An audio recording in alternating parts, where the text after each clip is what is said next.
নমস্কার বন্ধুরা, চৈতির সিম্পল কিচেনে সবাইকে স্বাগত। আশা করি তোমরা সবাই খুব ভালো আছো আর আমিও ভালো আছি। বড়দের প্রণাম আর ছোটদের ভালোবাসা জানিয়ে আমি আমার রেসিপিটা এখন থেকেই শুরু করলাম। আর যারা আমাকে বন্ধু করেছো বা করনি সবাইকে আমার চ্যানেলে অনেক অনেক স্বাগত আর অনেক অনেক ভালোবাসা। তো দেখো, আমি ভেটকি মাছ নিয়ে নিয়েছি, ধুয়ে একদম সুন্দর করে পরিষ্কার করে নিয়েছি। এবারে আমি দেখো পরিমাণ মতো নুন আর হলুদ আমি মাখিয়ে নিচ্ছি। আর এই দেখো কত বড় একটা মাছের মাথা, ভেটকি মাছের বিশাল একটা মাথা নিয়ে চলে এসেছি। আজকের রেসিপি স্কিপ করো না তোমরা, ভিডিওটা প্রথম থেকে শেষ পর্যন্ত দেখো, আশা করি তোমাদের ভালো লাগবে। তো একদম অন্যরকম একটা রেসিপি ভেটকি মাছের আমি করব। তো দেখো তোমরা কিভাবে আমি রান্নাটা করি। তো সুন্দর করে দেখো মাছটা আমি মাখিয়ে নিচ্ছি আর তোমরা দেখতে থাকো। এটা দারুণ লাগবে গরম ভাতের সাথে, তো খুবই সুন্দর খেতে লাগে। দারুণ স্বাদের রেসিপি আমি নিয়ে চলে এসেছি। তো তোমরা বাড়িতে একবার হলেও রেসিপিটা ট্রাই করো। তো আমি দেখো আমি 3টে মাছ নিয়েছি। একটা এই মাছের মাথা, বড় মতো মাথা নিয়েছি। আর এদিকে দেখো এই ছোট ছোট গাথার যে পিস হয় সেই আমি এই 3 পিস নিয়ে রান্নাটা করছি। তোমাদের মনে হলে তোমরা বেশি কম পিস মাছ নিয়ে করতে পারো।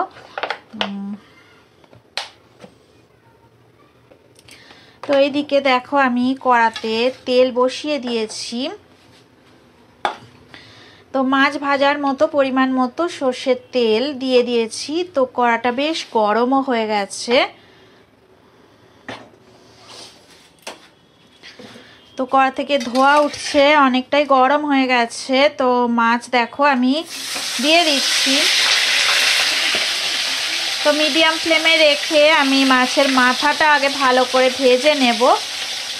তো আমার ছেলে মাথা খেতে খুব পছন্দ করে, তাই জন্য আমরা এরকম বড় বড় মাথা মাছের সাথে কেটে রাখি। মাছটা আর কি একদম মাথার সঙ্গে আলাদা করি না, একটু মাছ রেখে দিই মাথার মধ্যে। তো ওর ভালো লাগে খেতে। তো মাছের এই রেসিপিটা বানাচ্ছি, দেখো কেমন লাগে তোমাদের, তোমরা কমেন্ট করে জানাবে। তো মাছটা দেখো আমি নুন হলুদ মাখিয়ে আমি ভাজা করতে দিয়ে দিয়েছি। তো মাছের মাথাটা আগে ভালো করে ভাজা করে নেব, তারপরে মাছের ওই পিসগুলো 2টো পিস আমি ভাজা করতে দেব। তো একটু সময় ধরে মাছের মাথা ভাজা হচ্ছে। দেখো মাথার সাথে এবারে আমি গাতার মাছগুলো দিয়ে দিয়েছি, এগুলো ভাজা হচ্ছে। মাথাটা তো সুন্দর করে ভাজার চেষ্টা করছি, এত বড় মাথা না, খুব অসুবিধা হচ্ছে ভাজা করতে। তো এই দেখো এই মাছের পিসগুলো দিয়ে দিয়েছি, একদম মিডিয়াম ফ্লেমে রেখে দিয়েছি, ভাজা হচ্ছে।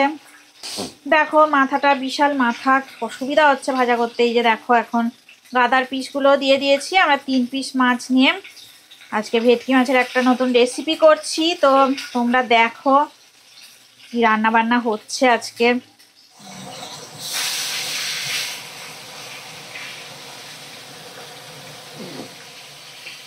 দেখো এক সাইডটা ভালো করে ভাজা করে নিয়েছি আর এক সাইডটা ভালো করে ভাজা করে নিচ্ছি। আর মাছের মাথাটা দেখো যে হয়ে গেছে, দেখো তুলে নিয়েছি ভাজা করে, লাল লাল করে ভাজা করে নিয়েছি।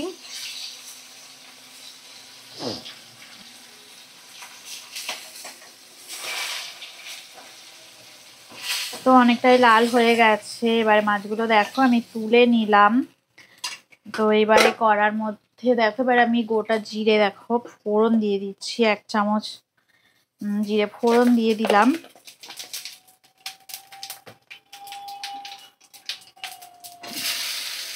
কুচানো পেঁয়াজ দিয়ে দিলাম, কাঁচা লঙ্কা কুচি দিয়ে দিলাম। দেখো এবারে আমি দেখো টমেটো কুচি আর বেগুন, এভাবে কেটে রাখা বেগুন এই যে দিয়ে দিলাম, ভালো করে নাড়াচাড়া করে নিচ্ছি।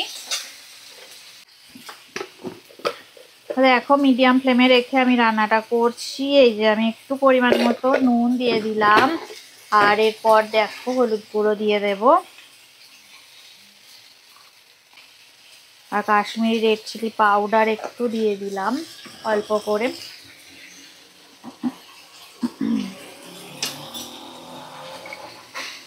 দেখো আমি নুন, হলুদ গুঁড়ো, নুন আর কাশ্মীর রেড চিলি পাউডার দিয়ে দিয়েছি। আর এবার দেখো এই যে আদা রসুন বাটা, পোস্ত আর সর্ষে বাটা এগুলো আমি অ্যাড করব। একটু একটু করে বাটা আছে, সব দিয়ে দেব।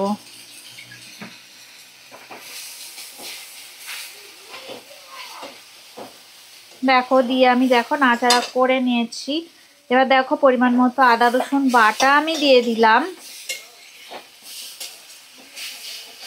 দিয়ে মশলাটা ভালো করে কষিয়ে নিচ্ছি। আর এখন দেখো আমি পোস্ত বাটা দিয়ে দিচ্ছি। আমি দেখো 2 চামচের মতো পোস্ত বাটা, আর এইখানে দেখো সর্ষে বাটা আছে, 2 চামচ সর্ষে বাটা আমি দেখো দিয়ে দিলাম। এবার সমস্ত মশলা আমি ভালো করে 2 মিনিট একটু কষিয়ে নেব।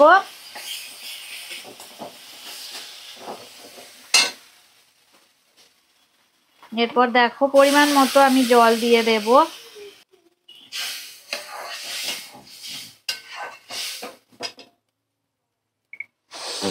দেখো সর্ষে আর পোস্ত বাটা আমি দিয়ে দিয়েছি, দিয়ে দেখো আমি জল দিয়ে দিয়েছি। এবার নাড়াচাড়া করে নিয়ে এবারে মাছগুলো এর মধ্যে দিয়ে দেবো। একটু ফুটে গেলে মাছগুলো দিয়ে দেবো। দেখো পোস্তর বাটি ধোয়া জলটা আমি একটু দিয়ে দিলাম। তো কত সুন্দর দেখতে লাগছে, দারুণ কালার এসেছে। তো এবার দেখো আমি ভাজা মাছগুলো দিয়ে দেব, দিয়ে ভালো করে ফুটিয়ে নেব তরকারিটা।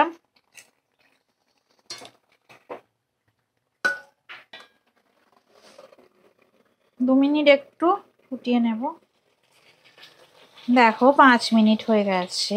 তো আমি ঢাকাটা দেখো খুলে নিলাম। তো একদম রেডি হয়ে গেছে। এটা শুকনো শুকনোই খেতে বেশি ভালো লাগবে, যেহেতু সর্ষে পোস্ত দিয়ে বানানো রেসিপি। তো গ্যাসের ফ্লেমটা আমি দেখো অফ করে দিলাম। আর উপর থেকে আমি সামান্য একটু ধনে পাতা কুচি ওপর থেকে আমি ছড়িয়ে দেব। তো এতে আরো স্বাদটা দারুণ হবে, দুর্দান্ত স্বাদ হবে। তো রেসিপিটা একদমই রেডি হয়ে গেছে। এইভাবে তোমরা অবশ্যই বাড়িতে একবার হলেও বাড়িতে সর্ষে দিয়ে পোস্ত দিয়ে এইভাবে মাছের রেসিপি করে দেখো, ভেটকি মাছের রেসিপি বেগুন দিয়ে। তো দারুণ স্বাদ হয়, গরম ভাতে খুব সুন্দর খেতে লাগে। রেসিপিটা যদি ভালো লেগে থাকে লাইক দেবে, শেয়ার করবে, কমেন্ট করে জানাবে আমাকে তোমাদের কেমন লাগলো রেসিপিটা। তোমরা সবাই ভালো থাকো, সুস্থ থাকো, আমার রেসিপি এইভাবে দেখতে থাকো। এতক্ষণ ধরে রেসিপিটা দেখার জন্যে আর আমার সাথে থাকার জন্যে তোমাদের অনেক অনেক ধন্যবাদ। পুরনো বন্ধুদের অনেক ধন্যবাদ। নতুন বন্ধু যারা আছো আমার চ্যানেলটা সাবস্ক্রাইব করে আমার পাশে থেকো, আর আমার রেসিপি এইভাবে দেখতে থাকো। তোমরা আমাকে সাপোর্ট করো, তাহলে আমিও তোমাদেরকে সাপোর্ট করতে পারবো। তো চলো আজকের মতো টাটা। নতুন আবার রেসিপি নিয়ে তোমাদের সাথে আবার দেখা হবে।